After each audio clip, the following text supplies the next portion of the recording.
گود لیا تھا اور 15 برس پالا ہے۔ اب تم یہ رشتہ نہیں ٹھکراؤ گے؟ اگر ابھی شادی مقصود نہیں تو ہم انتظار کر لیتے ہیں، پہلے بڑی کا بیاہ کر لو، فائزہ کا بعد میں کر دینا، اگر منگنی ابھی کر دو تاکہ ہمارے دل کو تسلی رہے۔ اللہ کا احسان ایسا نہ تھا کہ والدین کو ناراض کرتے، انہوں نے بات مان لی اور میری منگنی سلطان سے کر دی۔ منگنی کے بعد ہمارے سونے گھر میں بہار آ گئی۔ اللہ اور ان کی بیٹیاں آئے دن ہم سے ملنے کو آنے لگی، کبھی کبھی ان کے ساتھ سلطان بھی آتے۔ سلطان کو میں اچھی لگتی تھی، بہانے سے آتے باتیں کرنے لگتے، میری خالہ ساتھ بھی ساتھ ہوتی، رونق ہو جاتی۔ رفتہ رفتہ میں بھی سلطان سے مانوس ہو گئی، ان کا انتظار کرتی، ہفتہ بھر نہ آتے تو شکوہ کرتی، اور خالہ ساتھ بہن ربیہ کو پیغام دیتی کہ سلطان سے کہو آئیں، ہمارا جی اداس ہے۔ سلطان ہفتہ میں ایک بار آنے لگے، ہم بات چیت کرتے، یہ بات باجی کو بری لگتی، سلطان کو دیکھ کر ان کے چہرے کا رنگ بدل جاتا، ناگواری کا اظہار کرنے لگتی، جیسے کہ ان کے سینے پر سانپ لوٹ جاتا ہو۔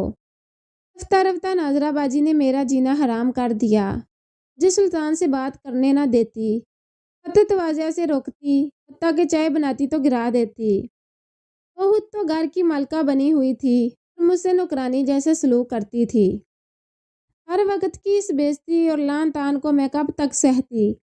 سلطان سے بھی یہ باتیں چھپاتی کہ کہیں وہ گھر آنا نہ چھوڑ دیں، تاکہ رشتہ ہی نہ توڑ دیں۔ ابو نے ناظرہ کو بہت سمجھایا کہ یہ چھوٹی بہن ہے، اس کے ساتھ ایسا ناروا سلوک مت کیا کرو، وہ باز نہ آتی۔ اصل میں تو ان کو اس بات کا دکھ تھا کہ میری منگنی ہو گئی تھی اور ان کا رشتہ ابھی تک نہیں ہو سکا تھا۔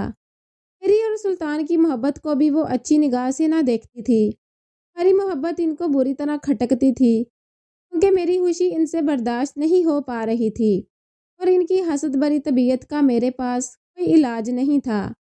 اب وہ مجھ کو مجبور کرنے لگی کہ تم سلطان کے سامنے نہ جایا کرو، اگر وہ مہمان بن کر آ جاتا ہے تو میں بڑی بہن ہوں، میں اس سے بات کروں گی، چائے وغیرہ میں ہی دیا کروں گی، تم کو اپنے منگیتر سے پردہ کرنا ہوگا، اس کے سامنے نہیں جانا ہوگا، یہی ہمارے خاندان کی روایت ہے، اس روایت کا پاس نہ کرو گی تو ابا سے کہہ کر تمہارا یہ رشتہ ختم کروا دوں گی۔ میں نے اس کو گھر آنے سے منع کر دیا، لیکن یہ نہ بتایا کہ اپنی بڑی بہن کی خاطر ایسا کرنے پر مجبور ہوں۔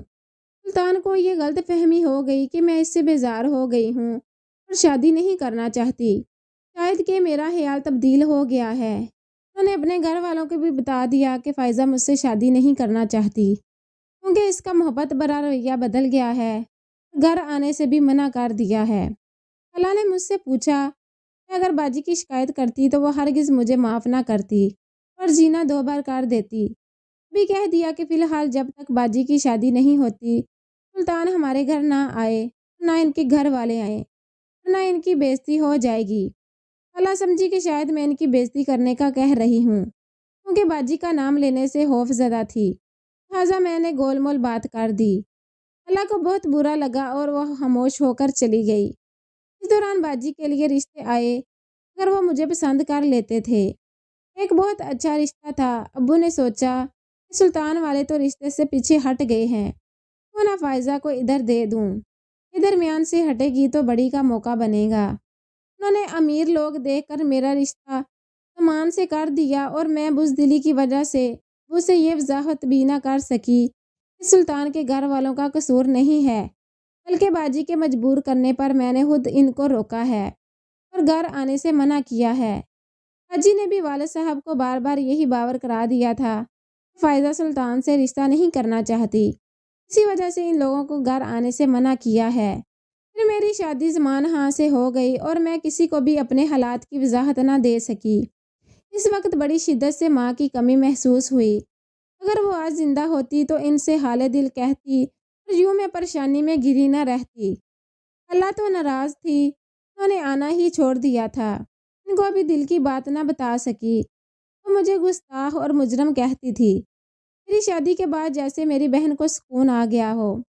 سازش کا شکار ہو کر میں تو ملتان سے لاہور بہا کر چلی گئی اور اپنے نصیب سے سمجھوتا کر لیا، لیکن والد صاحب کو بعد میں اپنی غلطی کا احساس ہوا اور وہ خالہ کو منانے ان کے گھر گئے، رشتے کی باتیں پھر سے ہونے لگی اور خالو جان نے ناظرہ کو سلطان کے لیے مانگ لیا۔ ابو تو یہی چاہتے تھے کہ کسی طور بڑی کا رشتہ ہو۔ انہوں نے فوراً ہاں کر دی۔ سلطان کو بھی والدین نے دباؤ ڈال کر منا لیا اور میری باجی میرے سابقہ منگیتر کی بیوی بن گئی۔ سلطان نے والدین کی خوشی کو خاطر میں لایا، حالانکہ اس کے دل میں ابھی تک میری یاد باقی تھی۔ اسے علم نہ تھا کہ ناظرہ کی ہی سازش سے میں اور وہ ایک دوسرے سے دور ہوئے ہیں۔ باجی اب بھی اسے یہی یقین دلاتی تھی کہ فائزہ نے خود انکار کیا تھا، وہ تم سے شادی نہ کرنا چاہتی تھی، اس لیے تم کو گھر آنے سے منع کیا تھا۔ باجی تو اپنی چال میں کامیاب اور خوش و خرم ہو گئی، لیکن میری قسمت کھوٹی نکلی۔ اس بندے سے میری شادی والد صاحب نے امیر کبیر جان کر کروا دی تھی۔ وہ پہلے سے شادی شدہ تھا اور 3 بچوں کا باپ تھا۔ بیوی بچے ساتھ لے گئی تھی۔ مان خان نے پہلی زوجہ کو طلاق نہ دی تھی، بلکہ وہ روٹ کر میکے جا بیٹھی تھی۔ جب اسے معلوم ہوا کہ زمان نے اور شادی کر لی ہے، وہ اپنے بھائیوں کے ہمراہ واپس آ گئی۔ 3 بچے اس کے 3 قومی ہتھیار تھے اور اس کی پوزیشن اپنے بااثر و رسوخ بھائیوں کی بدولت کافی مضبوط تھی۔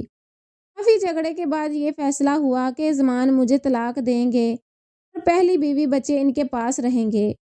بچوں کی خاطر اس شخص نے اپنے سالوں کی شرط مانی اور مجھے طلاق دے کر میکے بھجوا دیا۔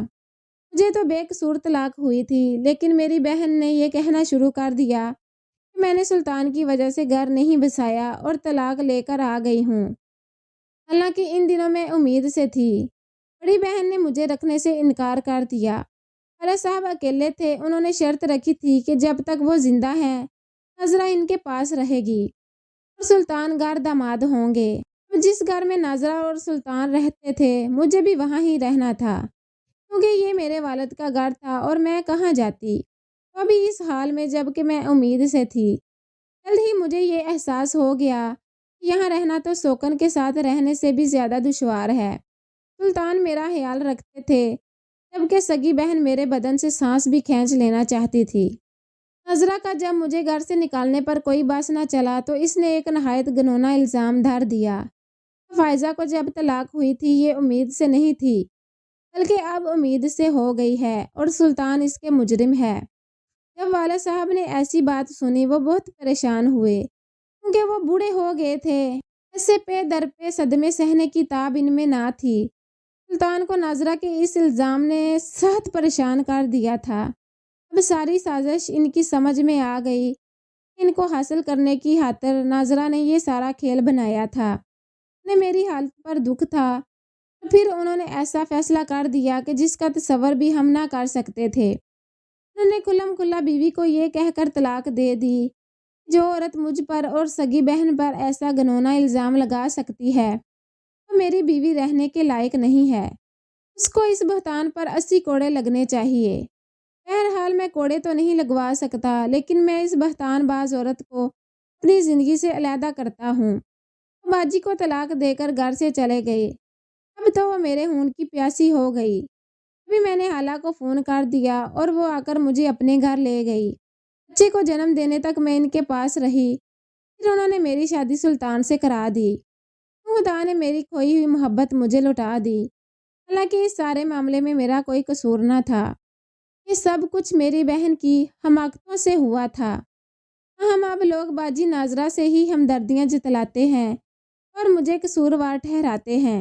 ان کا خیال ہے کہ میں خود زمان سے طلاق لے کر آئی تھی اور اپنی بہن کا گھر اسی وجہ سے خراب کیا کہ سابقہ منگیتر سے شادی کرنا چاہتی تھی۔ یہ تو سلطان جانتے ہیں یا پھر میرا گواہ خدا ہے کہ ایسا کچھ میں نے سوچا اور نہ کیا۔ جو کچھ ہوا اللہ تعالیٰ کی مرضی سے خود بخود ہو گیا، لیکن والد بھی مجھ سے خفا ہے اور بہن بھی۔ میرا ضمیر مطمئن ہے کہ میں نے کوئی برائی اور غلطی نہیں کی۔ آج میں سلطان کے ساتھ خوش و خرم زندگی گزار رہی ہوں۔ میرے 4 بچے ہیں۔ پہلا بچہ جو زمان خان کی اولاد ہے، اسے بھی سلطان نے اپنی اولاد جیسا ہی پیار دیا ہے۔ میرا یہ بیٹا عدنان انہیں اپنا باپ کہتا ہے اور اسی کی خاطر ہم اپنا وطن چھوڑ کر دیار غیر میں آ گئے ہیں، تاکہ لوگوں کی زہر آلود باتیں سن کر میرے عدنان کی معصومیت مجروح نہ ہو جائے۔